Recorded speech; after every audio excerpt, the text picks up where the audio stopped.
کیا ہے فدمرناہم تدمیرا، بس ہم نے تباہ و برباد کر کے رکھ دیا، تباہ و برباد کرنا۔ دمرا یدمر تدمیرا کا معنی ہوتا ہے تباہ و برباد کر دینا، ملیا میٹ کر دینا۔ ہم نے ان قوم کو ملیا میٹ کر دیا۔ وقوم نوح، اور نوح علیہ السلام کی قوم کو بھی یاد کرو، لما کذبوا الرسل، جب انہوں نے رسولوں کا انکار کیا، کذبوا تکذیب کی، اغرقناہم، ہم نے ان سب کو غرق کر دیا، وجعلناہم للناس آیہ، اور ہم نے بنایا ان کو لوگوں کے لیے ایک نشانی، وَأَعْتَدْنَا لِلظَّالِمِينَ عَذَابًا أَلِيمًا، اور ہم نے تیار کر رکھا ہے ظالموں کے لیے دردناک عذاب۔ وَعَادًا وَثَمُودًا، اور قوم عاد اور قوم ثمود کو بھی یاد کرو۔ وَأَصْحَابَ الرَّسِّ، اور کنویں والے لوگوں کو بھی، رس عربی میں کنویں کو کہتے ہیں، اصحاب الرس کنویں والے۔ وَقُرُونًا، اور بہت سی بستیاں، بین ذالک، ان تینوں قوموں کے درمیان، عاد سمود اور اصحاب رس کے درمیان بہت ساری بستیاں، کثیرہ، بہت ساری۔ وَكُلًّا ضَرَبْنَا لَهُ الْأَمْثَالَ، یہ سب کی سب جو بستیاں ہیں ہم نے ان کے لیے مثالیں بیان کی، یعنی ہم نے ان کے لیے ان کو احکام دیے اور ان کے لیے مثالیں ہم نے بیان کی۔ وَكُلًّا تَبَّرْنَا تَتْبِيرًا، وَكُلًّا ضَرَبْنَا لَهُ الْأَمْثَالَ، اور ان میں سے ہر قوم کے لیے ہم نے مثالیں بیان کی۔ یہاں مثالوں کا مطلب ان کے لیے عجیب و غریب مضامین بیان کیے۔ مثال ایک ایسی چیز ہوتی ہے جس سے بات سمجھ میں آ جاتی، تو مثال کا اطلاق عربی میں اہم مضامین اور ایسی نصیحتوں پر بھی ہوتا ہے جو آپ کو بات کو سمجھانے میں معاون اور مددگار بنے۔ وَكُلًّا تَبَّرْنَا تَتْبِيرًا، اور ہر قوم کو ہم نے تبرنا، تباہ و برباد کیا،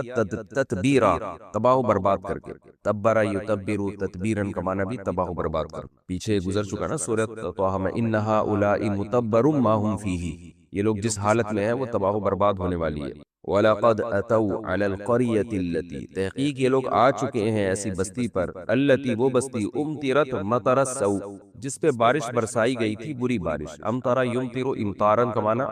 بارش کا برسنا، امطرت کا معنی برسایا جانا، تو مطر السوء بری بارش یعنی پتھروں کی بارش۔ افلم یکونوا یرونہا، کیا نہیں ہیں یہ لوگ اس بستی کو دیکھتے؟ بل کانوا لا یرجون نشورا، نہیں بلکہ اصل بات یہ ہے کہ یہ نشور یعنی دوبارہ زندہ ہونے کی امید ہی نہیں رکھتے۔ اصل میں دیکھتے تو ہیں، اصل جو وجہ ہے وہ یہ ہے کہ آخرت کا ان کو یقین نہیں۔ نشر ینشر کا معنی پھیلا دینا، کہتے ہیں نا شعبہ نشر و اشاعت، تو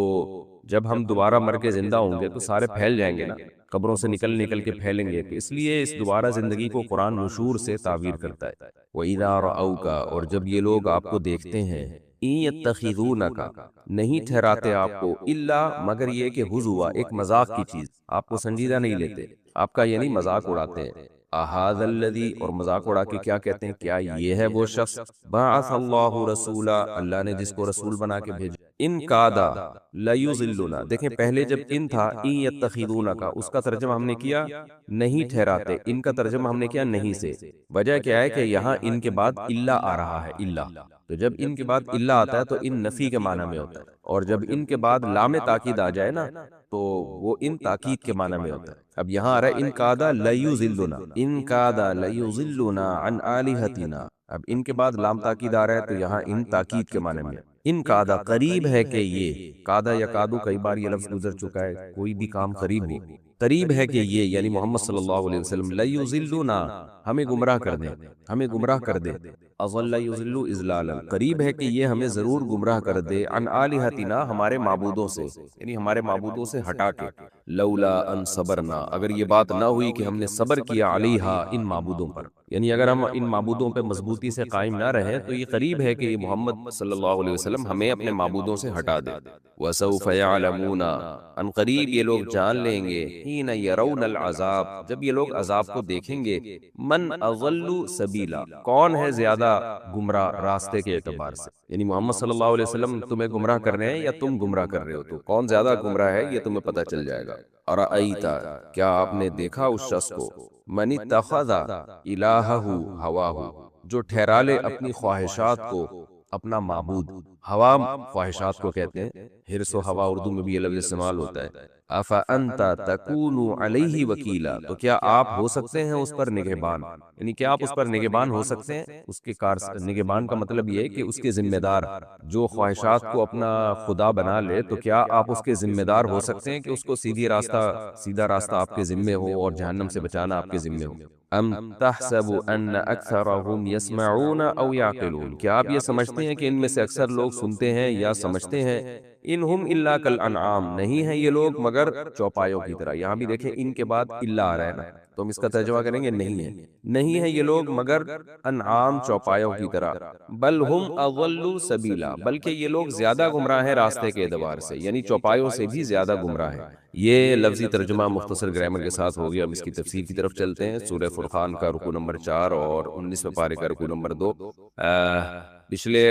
رکوعات میں اور پچھلی آیتوں میں اللہ تعالیٰ نے نبی صلی اللہ علیہ وسلم پر جو ہونے والے اعتراضات ان کا زیادہ جواب دیا۔ اب اللہ تعالیٰ موسیٰ علیہ السلام اور دوسری قوموں کا مختصر تذکرہ کر کہ نبوت کوئی نئی چیز نہیں ہے، پہلے بھی پیغمبر دنیا میں آ چکے ہیں اور بہت ساری بستیاں پہلے بھی ہلاک ہو چکی ہیں، تو محمد صلی اللہ علیہ وسلم کا نبی بن کے آنا یہ کوئی اچھمبے کی بات نہیں ہے، کوئی ایسی بات نہیں ہے جو عقل میں ہی نہ آتی ہو۔ فرمایا وَلَقَدْ آتَيْنَا مُوسَى الْكِتَابَ، تحقیق ہم نے موسیٰ کو کتاب دی، وَجَعَلْنَا مَعَهُ أَخَاهُ هَارُونَ وَزِيرًا، اور ہم نے موسیٰ کے ساتھ ان کے بھائی ہارون کو ان کا مددگار بھی بنایا۔ فَقُلْنَا اذْهَبَا إِلَى الْقَوْمِ، اور ہم نے کہا جاؤ تم دونوں ایسی قوم کی طرف، الَّذِينَ كَذَّبُوا بِآيَاتِنَا، جنہوں نے ہماری آیتوں کو جھٹلایا ہے، فَدَمَّرْنَاهُمْ تَدْمِيرًا، اللہ کہتے ہیں ہم نے پوری بستی اٹھا کے ہلاک کر دی، تباہ و برباد کر دی فرعون کی، یعنی اس کو غرق کیا،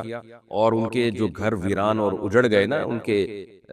جب کسی آبادی میں لوگ رہنا ختم کر دیتے ہیں تو وہ آبادی کیسی اجڑ جاتی ہے کچھ دنوں میں، تو ہم نے ان کو تباہ و برباد کر دیا۔ وقوم نوح، اور نوح علیہ السلام کی قوم کو بھی یاد کرو، لما کذبوا الرسل، جب انہوں نے پیغمبروں کا انکار کیا۔ اب دیکھیں انہوں نے تو انکار صرف نوح علیہ السلام کا کیا تھا، قرآن میں اس طرح کی مضمون اور بھی جگہ پر ہے کہ ایک پیغمبر کے انکار کو اللہ تعالیٰ پیغمبروں کا انکار کہتے ہیں۔ وجہ اس کی ہے کہ تمام پیغمبروں کی دعوت ایک ہی ہے، تو کسی ایک سچے پیغمبر کا انکار کرتا ہے نا، اس کا مطلب اس نے باقی پیغمبروں کا بھی انکار کر دیا، یعنی باقی پیغمبروں پر بھی ایمان لانے کا کوئی فائدہ نہیں ہوا، کیونکہ دعوت تو سب کی ایک ہی ہے۔ ایک آدمی آپ کو آ کے خبر دیتا ہے ایسا ہوا ہے، دوسرا وہی خبر دیتا ہے، آپ اس کی خبر کو جھٹلا رہے ہو اور اس کو کہہ رہے ہو کہ وہ صحیح کہہ رہا ہے، تو وہی بات تو دونوں کی ایک ہی ہے، تو اس کو اگر آپ جھٹلا رہے ہو تو اس کا مطلب اس کو بھی جھوٹا قرار دے رہے ہو، تو اس لیے اللہ تعالیٰ بعض دفعہ ایک پیغمبر کے انکار کو بھی قرآن میں اللہ نے تعبیر یوں کیا ہے کہ سارے پیغمبروں کا انکار، تو جب انہوں نے پیغمبروں کا انکار کیا، اغرقناہم، ہم نے ان کو غرق کر دیا، وجعلناہم للناس آیا، اور ہم نے لوگوں کے لیے ایک بڑی نشانی بنا دیا، وَأَعْتَدْنَا لِلظَّالِمِينَ عَذَابًا أَلِيمًا، اور ہم نے ظالموں کے لیے دردناک عذاب تیار کر کے رکھا ہے جو آخرت میں ہوگا۔ وَعَادًا وَثَمُودًا، اور قوم عاد اور قوم سمود کو، وَأَصْحَابَ الرَّسِّ، اور کنویں والے لوگوں کو۔ یہ کنویں والے کون تھے؟ اس کی تفسیر میں مختلف آراء ہے، بہت ساری آراء اس کی تفسیر میں۔ حضرت عبداللہ بن عباس رضی اللہ تعالیٰ عنہ سے قول منقول ہے، وہ بھی کوئی بہت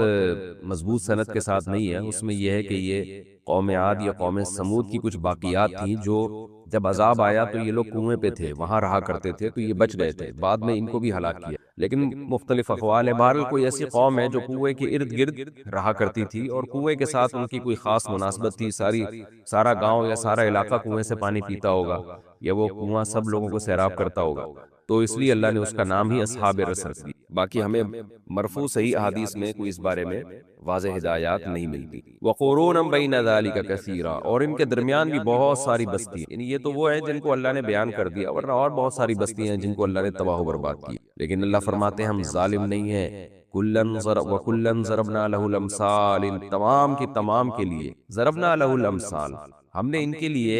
مثالیں بیان کر دی تھی، ان کو سمجھایا تھا ہم نے، اچانک ہم نے تباہ نہیں کیا۔ یہ لہو کی ضمیر مفرد ہے، تو سوال پیدا ہوتا ہے کہ یہ تو بہت ساری بستیوں کی طرف ضمیر لوٹ رہی ہے، سب بستیوں کے لیے، تو پھر لہا ہونا چاہیے، یہ لہنہ ہونا چاہیے، تو ہو ضمیر اصل میں کلن کی طرف لوٹ رہی ہے، کل کا جو لفظ ہے نا وہ مفرد ہے، تو اس لیے کل کے لفظ کی وجہ سے لہو کی ضمیر لائی گئی، مراد تمام بستیاں۔ جب اردو میں ترجمہ کریں گے تو تمام بستیوں کے لیے ہم نے مثالیں بیان کر دی تھی، وَكُلًّا تَبَّرْنَا تَتْبِيرًا، اور سب کی سب بستیوں کو ہم نے تباہ و برباد کر دیا۔ تو جب اتنے سب کچھ ہو چکا ہے تو یہ کس کھیت کی مولی ہے بھائی، یہ کیا سمجھتے ہیں اپنے آپ کو۔ وَلَقَدْ أَتَوْا عَلَى الْقَرْيَةِ الَّتِي أُمْطِرَتْ مَطَرَ السَّوْءِ، اللہ کہتے ہیں یہ لوگ تو ایسی بستیوں کے قریب سے گزر چکے ہیں جن کو بری بارش سے ہلاک کیا گیا تھا، مراد اس سے لوط علیہ السلام کی قوم ہے۔ آج بھی جب آپ سعودی عرب سے شام کی طرف جاتے ہیں، عرب لوگ بہت زیادہ تجارت کیا کرتے تھے، مکہ سے شام کی طرف جاتے تھے وہ، تو جب شام کی طرف جاتے تو راستے میں لوط علیہ السلام کی قوم کی بستی آتی تھی جو لڑکوں سے بدفعلی کرتے تھے اور ان کو تباہ و برباد کیا گیا، تو ان پر پتھروں کی بارش کی گئی تھی۔ تو اللہ کہتے ہیں یہ ان بستیوں سے، اس بستی سے کے قریب سے گزر چکے ہیں یہ جس کو ہلاک کیا گیا ہے۔ افلم یکونوا یرونہا، کیا یہ دیکھتے نہیں ہیں اس بستی کو کیسے تباہ و برباد پڑی ہوئی ہے؟ بل کانوا لا یرجون نشورا، بلکہ اصل بات یہ ہے کہ یہ آخرت پر دوبارہ زندہ ہونے پر یقین نہیں رکھتے، یعنی دیکھتے ہیں، عبرت بھی حاصل ہونی چاہیے، لیکن عبرت حاصل ہو کیوں نہیں رہی ہے؟ کہ ان کو احساس ہی نہیں ہے کہ موت کے بعد ہم نے جواب دینا ہے۔ جب بے فکری ہوتی ہے تو پھر انسان سوچتا ہی نہیں ہے، بس وہ ہر چیز کو نیچر پہ ڈال دیتا ہے کہ بھئی یہ بستی تباہ ہوئی بھی ہے، زلزلہ آ گیا ہوگا، کوئی مسئلہ ہو گیا ہوگا، تو بستیاں تو تباہ ہوتی رہتی ہیں، اس میں اس کا پیغمبروں کے سچے ہونے کی کیا دلیل ہے؟ لیکن اگر آخرت کا خوف ہوتا تو یہ غور کرتے، بھئی یہ جو بستی تباہ ہوئی ہے، تو ہم یہود و نصارہ سے پوچھتے ہیں کہ کیا ہوا تھا یہاں واقعہ، تو یہود بھی بتائیں گے، عیسائی بھی بتائیں گے، بہت ساری قومیں آپ کو بتائیں گی کہ بھئی یہ ایسا نہیں ہے، یہ اتفاقی واقعہ نہیں ہے، ایک پیغمبر آئے تھے یہاں۔ حالانکہ ان قوموں میں آپس میں بڑا اختلاف ہے، لیکن اس کے باوجود یہ ایک بات پہ جمع ہے۔ جب دو آدمی ایک دوسرے کے مخالف ہو لیکن ایک خبر پہ دونوں جمع ہو، تو پھر اس خبر کے یقین ہونے کا انسان کو یقین ہو، اس خبر کے صحیح ہونے کا انسان کو یقین ہو جاتا ہے۔ تو یہاں بھی اللہ تعالیٰ فرما رہے ہیں کہ آخرت کی فکر نہیں ہے، بے فکری ہے۔ تو جب بے فکری ہوتی ہے تو انسان سوچنے کے لیے تیار ہی نہیں ہوتا۔ وَإِذَا رَأَوْكَ إِن يَتَّخِذُونَكَ إِلَّا هُزُوًا، اور بے فکری کی حالت یہ ہے کہ جب یہ آپ کو دیکھتے ہیں تو آپ کو ایک مذاق سمجھ ٹھہرا لیتے ہیں، سیریس نہیں لیتے، اور کیسا مذاق اڑاتے ہیں آپ کا کہ اَهَٰذَا الَّذِي بَعَثَ اللَّهُ رَسُولًا، کیا یہ ہے وہ جس کو اللہ نے رسول بنا کے بھیجا؟ معاذ اللہ۔ یہ ہاذا کا لفظ جب کسی انسان کی طرف اس کی نسبت کی جائے نا، تو بلاغت کی کتابوں میں، جو عربی بلاغت کی کتابیں ہیں ان میں لکھا ہوا ہے کہ یہ توہین کے لیے ہوتا ہے۔ ضمیر جو ہے نا، پروناؤن، جو پروناؤن ہے وہ کسی کو عزت دینے کے لیے ہوتا ہے، ہوا یا ہی یا شی کا لفظ استعمال کرنا، اور جب بے جان چیزوں کی طرف اشارہ کیا جاتا ہے دس، عام طور پر دس اور دیٹ کے ذریعے، تو بعض دفعہ اس اشارے میں توہین مقصود ہوتی ہے، ہمیشہ نہیں ہوتی، لیکن پروناؤن کی جگہ جو اس میں اشارہ استعمال کیا جاتا ہے تو بعض دفعہ اس میں توہین مقصد ہوتی ہے۔ تو ہاذا تو بے جان چیزوں کی طرف اشارہ کیا جاتا ہے، ہاذا تو انسانوں کے لیے ہوا کا لفظ استعمال کیا جاتا ہے، تو وہ اشارہ کر کے کہتے ہیں اَهَٰذَا الَّذِي بَعَثَ اللَّهُ رَسُولًا، معاذ اللہ، کیا یہ ہے وہ جس کو خدا نے رسول بنا کے بھیجا ہے؟ تو یعنی ان کے پاس تو نہ دولت ہے، نہ حکومت ہے، نہ جو ہے کوئی ایسے ان کے پاس طاقتیں اور قوتیں ہیں، تو یہ کیا ہے؟ دیکھیں یہ آج بھی نا بڑا مسئلہ ہے ہمارے ہاں۔ عزت اور ذلت کا معیار، انسان نے کتنی ترقی کی ہے، لیکن آج بھی عزت اور ذلت کا معیار وہی ہے جو جاہلوں اور مشرکوں کے ہاں تھا۔ انسان نے تعلیم حاصل کر کے ترقی تو کر لی، مگر حقیقت ہے کہ وہ تہذیب میں پیچھے ہی گیا ہے، آگے نہیں آیا وہ۔ تو آج بھی یہی معیار ہے، کسی کے لباس کو دیکھ کے، کسی کے خاندان کو دیکھ کے، اور کسی کے جو ہے نا دولت کو دیکھ کے، ان چیزوں کے دیکھ کر ہم سمجھتے ہیں کہ یہ معیار ہے۔ تبھی آپ دیکھیں جو پیاز ٹماٹر والے اور رکشہ چلانے والے، ان کو لوگ سمجھتے ہیں یہ ناکام لوگ ہیں، لوگ ان کو سمجھتے ہیں کہ یہ دنیا کے ناکام ترین لوگ ہیں۔ اور جو دولت مند ہے، جو بڑی بڑی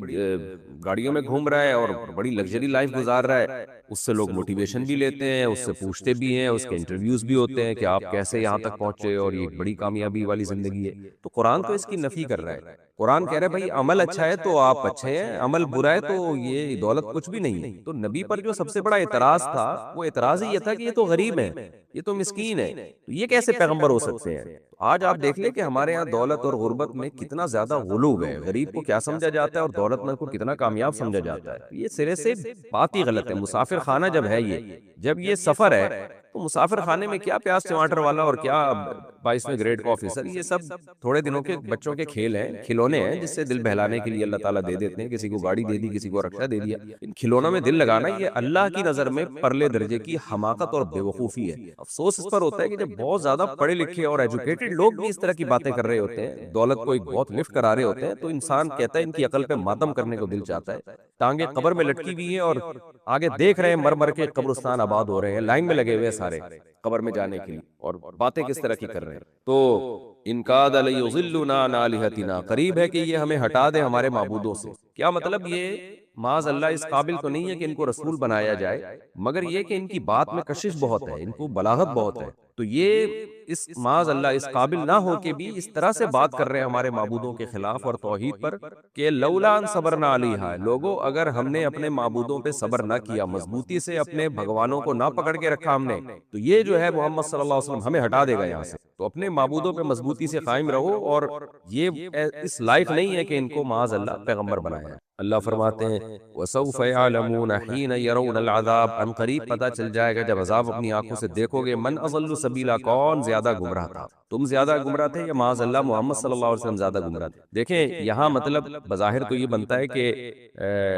تمہیں پتہ چل جائے گا کہ نبی معاذ اللہ زیادہ گمراہ تھے یا تم زیادہ گمراہ تھے، تو اس سے تو یہ شو ہو رہا ہے کہ معاذ اللہ گویا نبی بھی معاذ اللہ گمراہ تھے لیکن تم زیادہ گمراہ تھے۔ تو ایسا نہیں ہے، یہ بھی عام محاوروں میں یہ لفظ بولا جاتا ہے اس میں تفضیل کا، اس کا مقصد یہ نہیں ہوتا کہ سامنے والا بھی گمراہ ہے اور آپ اس سے بڑے گمراہ ہیں، بلکہ ان کے زعم کے مطابق یہ بات کی جاتی ہے۔ جیسے آپ کی کسی سے دشمنی ہے، وہ کہہ رہے کہ آپ کو دھمکی دے رہا ہے کہ آپ کو میں بہت بڑا نقصان پہنچاؤں گا، جبکہ آپ کو پتہ ہے مجھے کچھ بھی نہیں کر سکتا، تو آپ اس کو ہنستے ہوئے کیا کہتے ہیں، آپ یعنی اس کی اس دھمکی کو بالکل دل پہ نہیں لیتے، اور آپ کہتے ہیں بھئی عنقریب پتہ چل جائے گا کون کس کو زیادہ نقصان پہنچائے، یعنی گویا ہم تھوڑی دیر کے لیے فرض کر لیتے ہیں کہ تم ہمیں نقصان پہنچاؤ گے، لیکن اس کے رپلائی میں تمہیں زیادہ نقصان ہوگا۔ تو یہ ایک فرضی مثال ہے، یعنی حقیقت سے اس کا تعلق نہیں ہے، یہ انہی کے زبان میں ان کو جواب دینا۔ تو یہ مقصد نہیں ہوتا کہ تو مجھے نقصان پہنچائے گا، مقصد ہے کہ تو مجھے تو کچھ بھی نقصان نہیں پہنچا سکتا، لیکن نقصان تجھے ہوگا، لیکن تیرا یہ یقین ہے نا کہ میں بھی نقصان میں جاؤں گا، تو یہ میں تجھے بتا دوں کہ یہ تھوڑی دیر میں پتہ چل جائے گا کہ بڑا نقصان کس کو ہونے والا۔ تو یہ قرآن بھی اس طرح سے ہے، یعنی یہ اس میں تفضیل اپنی حقیقت پر نہیں ہے، حقیقت پر نہیں ہے، حقیقت میں تو کمپیئر کیا جاتا ہے نا، یہ صرف مبالغہ پیدا کرنے کے لیے اور ان کو سمجھانے کے لیے۔ تو اللہ فرماتے ہیں عنقریب پتہ چل جائے گا کہ زیادہ گمراہ کون ہے، اور آگے بھی اسی طرح کی آیت ہے کہ جو ہے نا یہ قرآن میں اور بھی جگہوں پر اس طرح کی آیت آئی ہے کہ ہم عنقریب ان کو بتا دیں گے کہ اسلام زیادہ غلط ہے یا کفر زیادہ غلط ہے، تو عنقریب پتہ چل جائے گا۔ تو مقصد یہ نہیں ہوتا کہ قرآن مان رہا ہے کہ اسلام غلط ہے، مقصد یہ ہوتا ہے ان کی زبان میں ان کو سمجھانا۔ حین یرون العذاب من اضل سبیلا، عنقریب پتہ چل جائے گا زیادہ گمراہ کون تھا، یعنی یہ تو کہہ رہے ہیں نبی ہمیں گمراہ کر کے معبودوں سے ہٹا رہے ہیں، تو ان کے خیال میں نبی گمراہ ہے، تو اللہ کہتے ہیں جب عذاب دیکھو گے نا تو تمہیں لگے گا کہ بھائی ہم تو زیادہ بڑے گمراہ ہیں، معاذ اللہ اگر یہ گمراہ ہیں تو ہم تو ان سے بھی بڑے گمراہ ہیں معاذ اللہ۔ ارائیت من اتخذ الہہ ہواہ، اے نبی آپ بتائیے کیا وہ شخص جس نے اپنی خواہشات کو اپنا خدا معبود بنا لیا ہو، اپنا معبود اپنی خواہشات کو بنا لیا ہو، افانت تکون علیہ وکیلا، تو کیا آپ اس پر نگہبان ہو سکتے ہیں؟ یہ نبی کو تسلی ہے کہ ان کے بیہودہ اعتراضات سے آپ پرواہ نہ کیجیے، اس لیے کہ ان کے خدا اصل میں یہ بھگوان یا پتھروں کے بت نہیں ہیں جن کے خلاف آپ بول رہے ہیں نا، ان کا اصل خدا ان کی خواہشات ہے، کہ معبود اسے کہتے ہیں جس کے اپنے آپ کو جس کے مکمل حوالے کر دیا جائے۔ تو اللہ کہتے ہیں انہوں نے اپنے آپ کو بتوں کے حوالے نہیں کیا، اصل میں اپنی خواہشات کے حوالے کیا ہے۔ اب چونکہ کلچر میں بت پرستی ہے، یہ بت پرستی کو چھوڑتے ہیں تو اپنی خواہشات کے اگینسٹ جانا پڑتا ہے ان کو، اور یہ نہیں چاہتے کہ ہم کوئی ایسا کام کریں جو ہماری خواہشات پہ جس سے زد پڑتی ہو، لائف کو انجوائے کرنا چاہتے ہیں، تو ظاہر انجوائمنٹ تو اسی میں ہوتی ہے جو کلچر کہہ رہا ہے۔ آپ جب بھی کلچر کے اگینسٹ چلتے ہیں تو ٹینشنیں آتی ہیں نا، تو کلچر جو کہہ رہا ہے تو اسی کو فالو کرنا ہے۔ تو اصل میں ان کے خدا یہ پتھر کے بنے ہوئے بت نہیں ہے، ان کے اصل جو خدا ہے وہ ان کی خواہشات ہیں۔ تو اے نبی آپ بتائیے جس نے عقل کو چھوڑ کر خواہشات کو خدا بنا لیا ہو تو کیا آپ اس پر نگہبان ہو سکتے ہیں؟ یہ میں مثال سے بات سمجھاتا ہوں۔ ایک شخص نے اپنا بچہ آپ کے حوالے کیا اور کہا کہ آپ اس کے نگران ہیں، یہ گمراہ نہیں ہونا چاہیے اور اس سے کوئی نقصان نہیں ہونا چاہیے، کوئی ایسا یعنی کوئی بھی اس کو نقصان نہیں ہونا چاہیے۔ اب وہ بچہ آپ کی بھی ایک بات نہیں مانتا، وہ چوریاں کر رہا ہے، وہ چرس پی رہا ہے، وہ غلط حرکتوں میں مبتلا ہے، تو آپ کو اندازہ ہو گیا بھائی یہ تو کسی اچھے خاندان کا ہے ہی نہیں، یہ تو میں نے ایک بڑی ٹینشن پال لی ہے۔ تو بچے کا ابا کچھ دنوں کے بعد آتا ہے اور پتہ چلا بچہ تو تھانے میں ہے، تو بچے کا ابا آپ سے پوچھتا ہے کہ یہ میں نے آپ کو اس بچے کا نگران بنایا تھا کہ اسے کچھ ہونا نہیں چاہیے، تو مجھے تو پتہ چلا کہ یہ تو تھانے میں ہے۔ تو آپ اسے کیا کہیں گے؟ بھائی ایسے شخص کا کوئی نگران بن سکتا ہے جو چرس بھی پیتا ہو، جو ہیروئن بھی پیتا ہو، جو لوگوں کو نقصان بھی پہنچاتا ہو، تو کچھ تو صلاحیت ہو نا تو میں اس کی ذمہ داری قبول کروں۔ یہ تو چرسی ہے، یہ تو ہیروئن چی ہے، یہ تو یہ کرتا ہے، یہ تو وہ کرتا ہے، ایسے شخص کی کوئی ذمہ داری لیتا بھائی میں نے جو ذمہ داری لی تھی میں وہ واپس کرتا ہوں آپ کو۔ تو یہاں بھی قرآن نبی صلی اللہ علیہ وسلم کو یہ تسلی دے رہا ہے کہ آپ کے ذمے چونکہ تبلیغ ہے تو آپ ڈرتے ہیں کہ ایسا نہ ہو کہ یہ جہنم میں جائیں تو قیامت میں مجھ سے سوال ہو کہ اے محمد آپ نے تبلیغ کا حق ادا نہیں کیا صلی اللہ علیہ وسلم۔ تو اس لیے اللہ آپ کو تسلی دے رہا ہے کہ یہ جو ایمان نہیں لے کر آ رہے تو آپ ٹینشن نہ لیں کہ جس نے اپنی خواہشات کو خدا بنا لیا ہو آپ اس کے نگران کیسے ہو سکتے ہیں؟ تو آپ مبلغ ہیں، آپ وکیل نہیں ہیں۔ آپ ذمہ دار نہیں ہیں، آپ مبلغ ہیں، آپ ٹینشن نہ لیں، آپ پریشان نہ ہو۔ یہ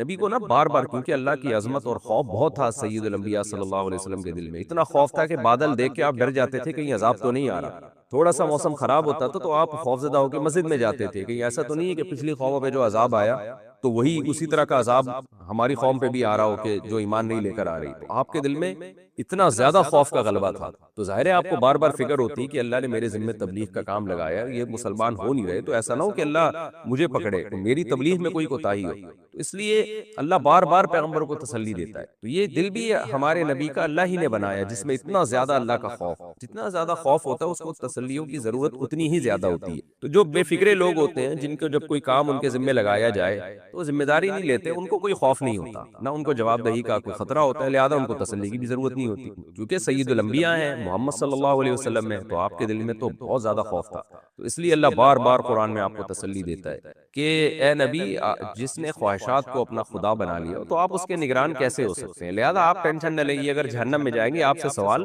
نہیں ہوگا ان کے بارے میں۔ ام تحسب ان اکثرهم يسمعون او يعقلون، کیا آپ یہ سمجھتے ہیں ان میں بہت سے لوگ سنتے ہیں اور سمجھتے ہیں، یعنی سن بھی رہے ہیں اور سمجھ بھی رہے ہیں، پھر بھی ایمان نہیں لا رہے، تو آپ کو غم ہو رہا ہے؟ تو ہم بتا دیں، اگر آپ یہ سمجھتے ہیں کہ ان میں بہت سے لوگ سنتے بھی ہیں سمجھتے بھی ہیں تو یہ بات غلط ہے، یہ آپ کی غلط فہمی ہے۔ انہم الا کالانعام، یہ لوگ تو چوپایوں کی طرح، جانور کو آپ بات سمجھانا شروع کریں اس کی سمجھ میں نہیں آئے، بل ہم اضل سبیلا، بلکہ یہ جانوروں سے بھی زیادہ گمراہ ہیں۔ جیسے جانور کو سیدھا راستہ پتہ نہیں چل سکتا، یہاں بھی دیکھیں جانور تو گمراہ نہیں ہوتا نا، اس میں تو ہدایت کی صلاحیت ہی نہیں ہے، لیکن فرض کر لیا گیا ہے کہ جانور بھی گمراہ ہوتا ہے، اس لحاظ سے فرض کیا گیا کہ آپ جانور کو اگر یہ بتاؤ یہ اچھا ہے یہ برا ہے تو اس کی سمجھ میں نہیں آئے گا، تو اس لحاظ سے جانور کو گمراہ کہا گیا ہے۔ تو اللہ کہتے ہیں یہ جانور سے زیادہ گمراہ ہے، کیوں؟ اس میں تو سمجھنے کی صلاحیت نہیں ہے، ان کے اندر اللہ نے صلاحیت رکھی ہے، یہ اس صلاحیت کو استعمال نہیں کرتے، لہذا یہ بڑے مجرم۔ تو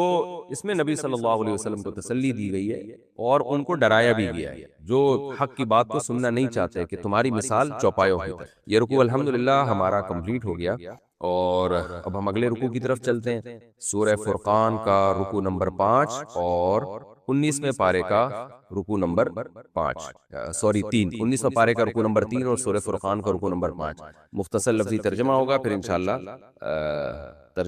ترجمہ گرامر، اور پھر انشاءاللہ تفسیر۔ بسم اللہ الرحمن الرحیم۔ الم تر الی ربک، اے مخاطب کیا تو نے اپنے رب کی طرف نہیں دیکھا، کیف مد الظل، کیسے اس نے سائے کو پھیلایا، مد یمد مدن پھیلانا، تو مدد یمدود تھا، اصل میں مدد کرنا بھی آتا ہے اس کا معنی، تو مد ہوتا ہے نا، مد کرو کھینچو، یعنی مد الظل، کیسے اس نے سایوں کو پھیلایا ہے۔ وَلَوْ شَاءَ لَجَعَلَهُ سَاكِنًا، اگر وہ چاہتا تو اس سائے کو ساکن بنا دیتا، روک دیتا۔ ثُمَّ جَعَلْنَا الشَّمْسَ، پھر ہم نے بنایا سورج کو، علیہ اس سائے پر، دلیلاً ایک علامت۔ ثُمَّ قَبَضْنَاهُ، پھر ہم نے قبض کیا اس سائے کو، سمیٹا، الینا اپنی طرف، قبضاً یسیرا، آہستہ آہستہ، یعنی ہم نے سایہ پھیلایا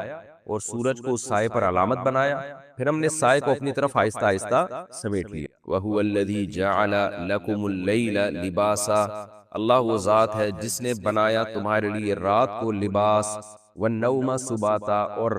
نیند کو کاٹنے والا،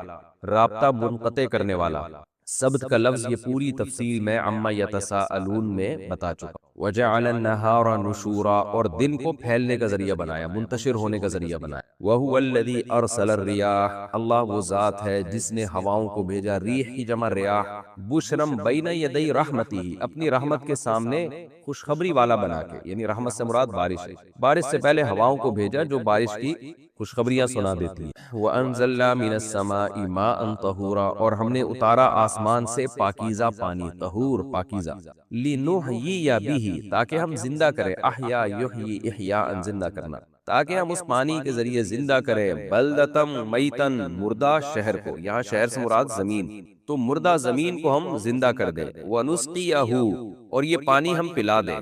مما خلقنا، اصل میں من ما تھا، اس مخلوق کو جن کو ہم نے پیدا کیا، اور وہ کون سی مخلوق ہے؟ انعامن، چوپائے، واناسیا، اور انسان، کثیرن، بہت سارے،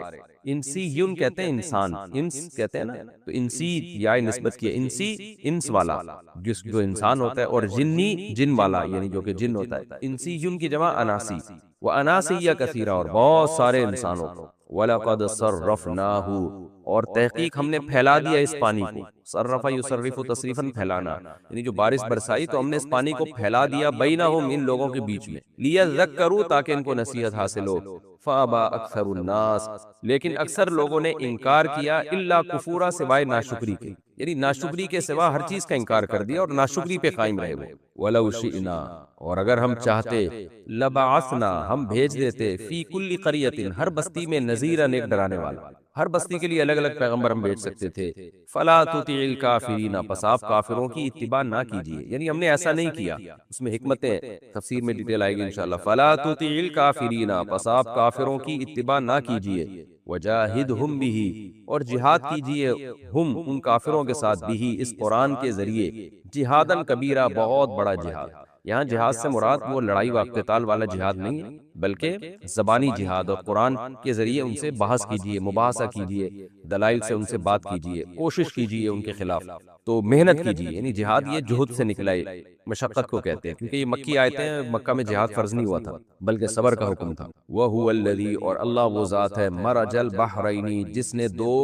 پانیوں کو چلا دیا، بحر سمندر کو بھی کہتے ہیں، مطلق پانی کو بھی کہتے ہیں، دو پانیوں کو اس نے چلا دیا۔ مرج کا معنی، مرجا کا معنی ملانا بھی ہوتا ہے اور چلانا بھی ہوتا ہے، ساتھ ساتھ چلانا کسی چیز اور ملانا بھی ہوتا ہے، یعنی دو سمندروں کو اس نے ملا دیا۔ انگلش میں بھی یہ لفظ استعمال ہوتا ہے نا، مرج کرنا، تو شاید یہ عربی سے ہی انگلش میں آیا ہو، واللہ اعلم۔ مرج البحرین ھذا عذب فرات یہ ہے عذب میٹھا، فرات میٹھا کا مطلب، فرات کا مطلب آسانی سے حلق میں اترنے والا اور آسانی سے پیا جانے والا۔ وَهَذَا مِلْحٌ اور یہ ہے نمک، ملح کڑوے کو کہتے ہیں، نمک کو بھی ملح کہتے ہیں، اجاج کڑوا، یعنی یہ ہے نمکین اور کڑوا۔ وَجَعَلَ بَيْنَهُمَا اور بنا دیا ان دونوں پانیوں کے درمیان، برزخن ایک پردہ، وحجرم محجورا اور ایک آڑ جس کو رکاوٹ کے طور پہ لایا گیا ہے، یعنی یہ اسی کی تاکید کے لیے، ہجرم محجورہ پہلے بھی گزر چکا ہے، یعنی پکی آڑ، اتنی پکی آڑ کہ دونوں ایک دوسرے میں گھس ہی نہیں پا رہے۔ وَهُوَ الَّذِي اور اللہ وہ ذات ہے، خَلَقَ مِنَ الْمَاءِ بَشَرًا جس نے بنایا پانی سے انسان کو، فَجَعَلَهُ پھر بنا دیا اس بشر کو، نَسَبًا یہاں اصل میں ذا محذوف ہے، ذا نسب یعنی نسب والا، وَصِہْرًا اور سسرال والا، صہر سسرال کو کہتے ہیں۔ وَكَانَ رَبُّكَ قَدِيرًا اور ہے تیرا رب قدرت والا۔ وَيَعْبُدُونَ مِن دُونِ اللَّهِ اور یہ لوگ اللہ کو چھوڑ کے عبادت کرتے ہیں، ما ان معبودوں کی، لا ينفعهم جو نہ ان کو فائدہ پہنچا سکتے ہیں، ولا يضرهم اور نہ ان کو نقصان پہنچا سکتے ہیں۔ وَكَانَ الْكَافِرُ عَلَى رَبِّهِ ظَهِيرًا اور بے شک کافر تو اپنے رب پر بڑا ہی جری ہے۔ ظہیرہ یعنی ہم جب کہتے ہیں نا کہ یہ اس کے خلاف ظہیر ہے، یعنی اس پر ظہیر ہے، اس کا مطلب یہ ہوتا ہے اس کے خلاف ہے، یعنی اس کے خلاف کسی اور کی مدد کر رہا ہے۔ تو جو آپ کا دوست ہوتا ہے وہ آپ کی مدد کرتا ہے، اور وہ ظہیر لکا ہوتا ہے، یعنی آپ کے لیے ظہیر ہوتا ہے، اور جو آپ کے مخالفین کی مدد کرے وہ ظہیراً علیکا ہوتا ہے، یعنی آپ کے خلاف آپ کے دشمن کا مددگار ہوتا ہے۔ تو اللہ کے خلاف تو ظاہر ہے کوئی مدد نہیں کر سکتا، یعنی علا اور لام سے بڑا فرق پڑتا ہے عربی میں معنی میں، کہ علا اور لام، علا کا مطلب آپ کے خلاف ظہیر، اور لام کا مطلب آپ کے لیے، یعنی ظہیر لکا آپ کے لیے ظہیر ہے، اور ظہیراً علیکا آپ کے اگینسٹ ظہیر ہے، تو ظہیر مددگار کو بولتے ہیں، آپ کے اگینسٹ مددگار، تو یہاں مطلب ہوگا آپ کے مخالف۔ تو وَكَانَ الْكَافِرُ عَلَى رَبِّهِ ظَهِيرًا اور کافر اپنے رب کے مخالف ہے، یعنی رب کے دوستوں میں نہیں ہے، رب کے دشمنوں میں۔ وَمَا أَرْسَلْنَاكَ اور نہیں بھیجا ہم نے آپ کو، إِلَّا مگر مُبَشِّرًا وَنَذِيرًا خوشخبری دینے والا اور ڈرانے والا بنا کے۔ قُلْ مَا أَسْأَلُكُمْ عَلَيْهِ مِنْ أَجْرٍ اے نبی آپ کہہ دیجئے میں تم سے مطالبہ نہیں کرتا اس دعوت پر کسی اجر کا، إِلَّا مَنْ شَاءَ ہاں مگر اس بات کا مطالبہ کرتا ہوں کہ جو شخص چاہے، ان یتخذا جو شخص چاہے، ان یتخذا تو وہ ٹھہرا لے، الی ربہ اپنے رب کے پاس، سبیلا راستہ، یعنی میں تم سے کسی اجر کا مطالبہ نہیں کرتا، ہاں اس بات کا مطالبہ کرتا ہوں کہ جو بھی چاہے اپنے رب کے پاس راستہ بنا لے، تو میری دعوت کا مقصد یہ ہے کہ تم اپنے رب کے پاس راستہ بنا لو۔ وتوکل علی الحی اور آپ توکل کیجئے اس زندہ ذات پر، الذی لا یموت جس کو موت نہیں آئے گی، جو کبھی نہیں مرے گا، وسبح بحمدہ اور آپ پاکی بیان کیجئے اس کی حمد کے ساتھ، وکفا بہ اور کافی ہے وہ اللہ، بذنوب عبادہ خبیرا اپنے بندوں کے گناہوں پر باخبر ہونے کے لحاظ سے، یعنی باخبر ہونے کے لحاظ سے اپنے بندوں کے گناہوں پر باخبر ہونے کے لحاظ سے اللہ کافی ہے، اس کو سب کی خبر ہے۔ الذی یہ وہ اللہ ہے، خلق السماوات والارض، جس نے آسمانوں اور زمین کو بنایا، وما بینہما، اور جو کچھ آسمانوں اور زمین کے درمیان ہے، فی ستۃ ایام، 6 دنوں میں بنایا، ثم استوى علی العرش، پھر عرش پر مستوی ہو گیا، الرحمن فاسأل به خبیرا، رحمان وہ ذات ہے کہ پوچھ تو اس کے بارے میں کسی باخبر سے، باخبر تجھے بتائے گا رحمان کون ہے۔ وَإِذَا قِيلَ لَهُمْ، اور جب ان سے کہا جاتا ہے اسجدوا للرحمن، کہ رحمان کو سجدہ کرو، قالوا، تو یہ کہتے ہیں وَمَا الرحمن، رحمان کیا ہوتا ہے، أَنَسْجُدُ لِمَا تَأْمُرُنَا، کیا ہم سجدہ کریں ماں اس معبود کو، تأمرنا، جس کو تو ہمیں حکم دیتا ہے، معاذ اللہ، یعنی محمد صلی اللہ علیہ وسلم کو کہہ رہے تھے کہ جن کو آپ ہمیں حکم دیتے ہیں تو ہم اس کو سجدہ کریں۔ وَزَادَهُمْ، اور بڑھاتا ہے یہ چیز ان کو، یعنی یہ سجدے کا حکم دینا ان کو بڑھاتا ہے، زیادہ کی ضمیر لوٹ رہی ہے سجدے کے حکم کی طرف، کہ سجدے کا حکم دینا ہم بڑھا دیتا ہے ان کو، نفورا، نفرت کے اعتبار سے، یعنی جب ان کو حکم دیا جاتا ہے رحمان کو سجدہ کرو تو اس حکم سے ان کے دل میں رحمان کی نفرت اور زیادہ بڑھ جاتی ہے کم ہونے کے وجہ۔ یہ ہمارا رکوع الحمدللہ لفظی ترجمہ مکمل ہو گیا، اس کی تفسیر کی طرف چلتے ہیں۔ اللہ تعالیٰ نے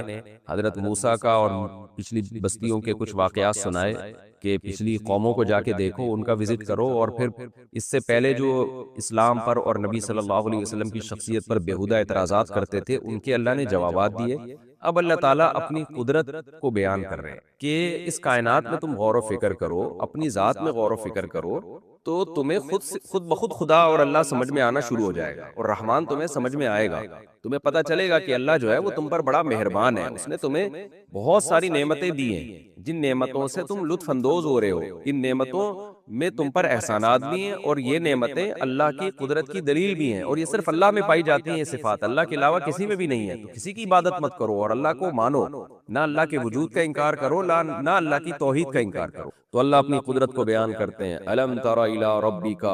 یعنی اس میں اللہ نے اپنی قدرت کو بیان کر کے نا آخر میں کہا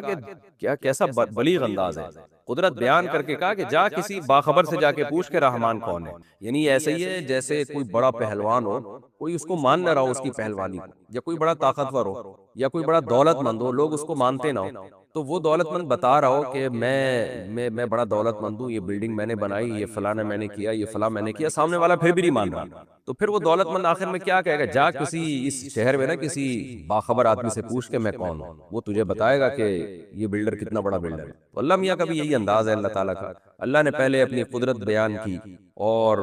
اپنے کمالات بیان کیے، اور پھر اللہ نے کہا یقین نہیں آتا جا کسی ولی اللہ سے جا کے پوچھ، یعنی جو اللہ کی معرفت رکھنے والے اللہ والے لوگ ہیں یا پیغمبر ہیں، ان سے جا کے پوچھو، تمہیں پتہ چلے گا رحمان کون ہے۔ تم تو دنیا کی زندگی میں مست ہو کے رحمان کو بھول گئے ہو، نعمتوں سے فائدہ اٹھا رہے ہو، قدرت کی نمونے صبح و شام دیکھ رہے ہو، اور ان چیزوں میں تحقیقات بھی کر رہے ہو، مگر خدا کو اپنی ڈکشنری سے تم نے نکال دیا۔ الم تر الی ربک، اے مخاطب کیا تو نے دیکھا نہیں ہے؟ پچھلے رکوع میں تھا نا کہ کیا ان لوگوں نے لوط علیہ السلام کی قوم کی بستیوں کو نہیں دیکھا؟ تو اب اللہ کہہ رہے ہیں وہ تو بستیاں دور ہیں، یہ جو صبح و شام تمہیں خدا کی قدرت کے نظائر نظر آ رہے ہیں تو تمہارے سامنے۔ الم تر الی ربک، اے مخاطب کیا تو نے دیکھا نہیں ہے؟ کیف مد الظل، کہ تیرے رب نے کیسے سایہ کو پھیلا دیا ہے، یعنی سورج جب نکلتا ہے تو کتنا لمبا سایہ ہوتا ہے، تو وہ پوری دنیا میں یعنی جہاں تک تا حد نگاہ ہماری نظر جاتی ہے ایک اندھیرا ہی اندھیرا ہوتا ہے، یہ ہے سایہ۔ وَلَوْ شَاءَ لَجَعَلَهُ سَاكِنًا، وہ چاہتا ہے تو اس کو روک دیتا وہاں پہ، یعنی سورج کی گردش کو روک دیتا اور سایہ وہیں سٹاپ ہو جاتا، تمہیں دھوپ کبھی ملتی ہی نہیں، تو لمبے لمبے سائے ہی ہوتے۔ لیکن کیا ہے ثُمَّ جَعَلْنَا الشَّمْسَ عَلَيْهِ دَلِيلًا، پھر ہم نے بنایا سورج کو اس سائے کی ایک علامت، دلیل بنایا۔ دلیل کا مطلب ہے سورج وہ چیز ہے جس کی وجہ سے سائے بنتے ہیں۔ دیکھیں سورج پہلے ہے، سائے بعد میں بنے ہیں، لیکن اللہ نے یہاں سائے کا تذکرہ پہلے کیا اور سورج کا تذکرہ ثم کے ذریعے بعد میں کیا۔ ثم جو آتا ہے نا تراخی کے لیے آتا ہے، یہ خوب سمجھیں، میں بار بار یہ مثال دے چکا ہوں لیکن یہاں بھی مثال دوں گا میں دوبارہ، کہ جاء رجل ثم زید، میرے پاس ایک شخص آیا پھر زید آیا، اس کا مطلب زید بعد میں آیا۔ لیکن یہاں جو ثم ہے نا، قرآن میں جو ثم کا لفظ استعمال ہوتا ہے تو وہ ہمیشہ اس کے لیے نہیں ہوتا کہ یہ کام بعد میں ہوا ہے، بلکہ ہو سکتا ہے ثم کے بعد اللہ جس کام کو ذکر کر رہے ہیں وہ پہلے ہوا ہو اور پہلے والا کام بعد میں ہوا ہو، تو اس ثم کو کہتے ہیں تراخی کے لیے۔ تراخی کا مطلب اللہ گویا ایک بات کرتے ہیں پھر اس کے بعد اللہ کہہ رہے ہیں ذرا ٹھہرو میں دوسری بات بھی تمہارے سامنے کر رہا ہوں، یہ دوسری بات بھی بڑے اہتمام سے کی جاتی ہے۔ تو اس یعنی اس کو گویا ذکر میں بعد میں ذکر، ہم جب کسی بات کو بڑے اہتمام سے ذکر کرتے ہیں نا، تھوڑا اسٹاپ لیتے ہیں، رکتے ہیں، اس کے بعد ہم اس کا تذکرہ کرتے ہیں تاکہ سامنے والے کے دماغ میں یہ بات بیٹھ جائے۔ تو یہ جو اسٹاپ ہے یا یہ جو ہمارا ٹھہراؤ ہے، یہ بتانے کے لیے نہیں ہوتا کہ بعد والا کام پہلے والے کام کے بعد ہوا ہے، بلکہ یہ بتانے کے لیے ہوتا ہے کہ دوسرے کام کو بھی اتنی ہی ویلیو دو، دوسری بات کو بھی اتنی ہی ویلیو دو جتنی پہلی بات کو ویلیو دی ہے۔ تو اس کو کہتے ہیں ثم تراخی کے لیے، جیسے سورہ انعام میں ہے نا، الحمدللہ الذی خلق السماوات والارض وجعل الظلمات والنور ثم الذین کفروا بربہم یعدلون۔ اللہ نے زمین اور آسمان بنائے، پھر اس کے بعد ہوا کیا کہ کافر لوگ جو ہے وہ اللہ کے ساتھ شرک کرنے لگے۔ تو حالانکہ یہ مطلب نہیں ہے کہ یہ کام یوں ہوا پھر یوں ہوا، مطلب اللہ اس بات کو ویلیو دے رہے ہیں کہ ہونا کچھ چاہیے تھا، نتیجہ اس کا کیا نکل۔ اسی طرح سورہ نازعات میں بھی ہے کہ، اور بھی بہت سارے، اب اس کی ڈیٹیل میں جاؤں گا تو بات لمبی ہو جائے گی۔ تو سایہ بعد میں بنتا ہے، سورج پہلے وجود میں آیا ہے، لیکن اللہ سورج کا تذکرہ بعد میں کرنے کہ تم دیکھتے نہیں تمہارے رب نے کیسے سایوں کو پھیلا دیا، اور اللہ چاہتا اس سائے کو روک لیتا۔ ثم، پھر ایک بات ہم تمہیں یہ بھی بتاتے چلیں، جعلنا الشمس علیہ دلیلا، ہم نے سائے پر سورج کو ایک علامت بنایا، یعنی سورج ہے جو ان سایوں کے وجود کا اور ان سایوں کو ختم کرنے کا ذریعہ بنتا ہے۔ تو اندھیرے بھی سورج کی وجہ سے ہوتے ہیں اور روشنیاں بھی سورج کی وجہ سے ہوتی ہیں۔ تو یہ ہماری قدرت ہے کہ سورج کو ہم نے تمہاری خدمت میں لگا کے اندھیرے بھی پیدا کیے اور ہم نے روشنیاں بھی پیدا کی۔ تو اصل جو قدرت ہے وہ اللہ کی سایہ نہیں بلکہ وہ سورج کا وجود ہے، لیکن اس کے نتیجے میں جو سائے بنتے ہیں وہ کتنے اچھے لگتے ہیں انسان کو، اس لیے سائے کا تذکرہ اللہ نے پہلے کر دیا کہ انسان سورج سے متاثر نہیں ہے۔ انسان کی زندگی پر جو زیادہ اثر پڑ رہا ہے وہ تو دھوپ اور سایوں کا پڑ رہا ہے، اس کو کیا لینا دینا سورج سے؟ سورج نہ بھی ہوتا لیکن دھوپ ہوتی تو ہم لائف کو اسی طرح انجوائے کرتے، سورج نہ بھی ہوتا لیکن رات آتی تو ہم لائف کو اسی طرح انجوائے کرتے۔ اس لیے اللہ نے سائے کا تذکرہ پہلے کر دیا کہ تمہاری زندگی پہ اثرات جو پڑتے ہیں وہ سائے اور دھوپ کے زیادہ ہیں، لیکن پھر اللہ نے بتا دیا کہ اصل جو قدرت ہے وہ ہے سورج، جس کو ہم نے ان سایوں کے لیے ایک علامت اور دلیل بنایا ہے۔ پھر آگے اللہ فرماتے ہیں ثم قبضناہ الینا، پھر ہم کرتے کیا ہے کہ سائے کو ہم پھیلاتے ہیں، جو رات کے وقت یا سورج جب صبح کے وقت طلوع ہونے والا ہوتا ہے کتنے لمبے لمبے سائے ہوتے ہیں، قبضناہ الینا، پھر ہم اس سائے کو اپنی طرف کھینچتے ہیں قبضا یسیرا، بڑے آرام آرام سے، یعنی کیسے جیسے پوری چادر ہے اس کو لپیٹ کے اللہ اپنے پاس لے آتے ہیں۔ اپنے پاس کا مطلب بھی ہمیں سمجھانے کے لیے، ظاہر ہے اللہ کے پاس عرش پہ تو نہیں جاتا نا سایہ، یعنی اب ہم اپنی قدرت سے سمیٹتے ہیں اس کو، تو اس کو اللہ نے اس سے تعبیر کیا کہ اپنے پاس سمیٹ لیتا ہوں، یعنی غائب ہو جاتا ہے بالکل، پتہ نہیں کہاں گیا وہ۔ تو جیسے جیسے سورج بلند ہوتا ہے آپ دیکھیں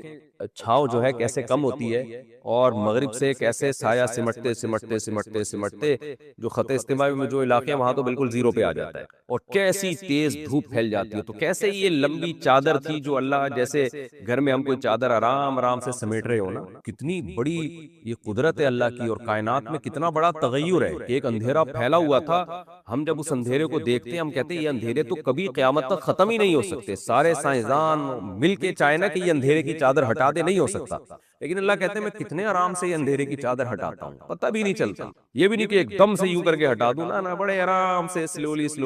وہ میں جو ہے نا وہ اندھیرے کی چادر اور سایوں کی چادر لپیٹ کے رکھ لیتا ہوں۔ یہ چلو جی اب روشنی پھیل گئی ہے اور دھوپ میں جو ہے تم انجوائے کرو، تمہارے پودوں کو کی نشو و نما ہوگی، تمہاری ہڈیوں کو طاقت ملے گی، تمہارے دماغ کو سکون ملے گا۔ کتنی بڑی اللہ تعالیٰ کی یہ قدرت ہے۔ آگے اللہ فرماتے ہیں وَهُوَ الَّذِي جَعَلَ لَكُمُ اللَّيْلَ لِبَاسًا، اللہ وہ ذات ہے جس نے تمہارے لیے رات کو لباس بنایا۔ اندھیرا جو ہوتا ہے وہ ہر چیز کو ڈھانپ لیتا ہے، جس سے ہم سکون کی نیند سوتے ہیں، وَالنَّوْمَ سُبَاتًا، اور نیند کو کاٹنے کی چیز، کنیکشن، ڈسکنیکٹ ہو جاتا ہے تمہارا رشتہ اس دنیا سے۔ اس پہ میں بہت ڈیٹیل میں سورہ نبا عما یتساءلون میں بات کر چکا ہوں۔ وَجَعَلَ النَّهَارَ نُشُورًا، اور دن کو اس نے پھیلنے کا ذریعہ بنایا، روشنی